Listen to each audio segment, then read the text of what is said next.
Welcome to Phrase by Phrase, where we are studying the Bible one phrase at a time, and today we're in James chapter 3, verse 14a.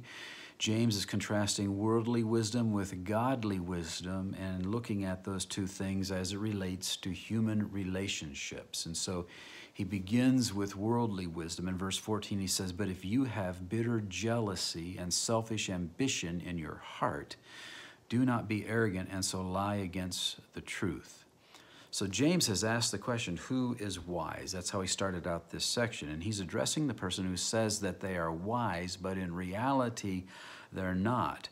And his conclusion is that they are lying about where they truly are. Now, I don't think he means that they're trying to make people think that they're wise when they're not. There's something, I think, more subtle going on here. Notice he's admonished them not to be arrogant. And I don't think he meant that they were boasting about their perceived wisdom. The Greek word means to look down upon another. And so this is the person who believes that they are more advanced than others. They see themselves as maybe being at another level, beyond those around them.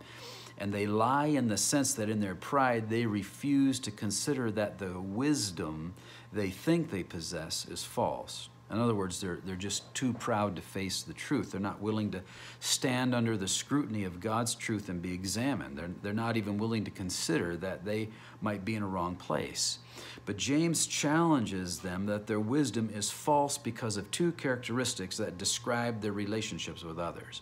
Notice he begins this verse with the word "but," which is designed to form a contrast. You know, the person who is truly wise is gentle in their relationships, in contrast to the person whose wisdom is worldly.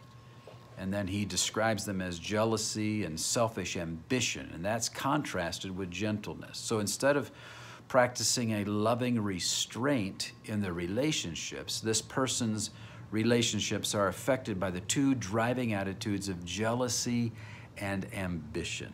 And so we'll look at that further as we dive into the study. I hope you join us again as we are studying the Bible phrase by phrase.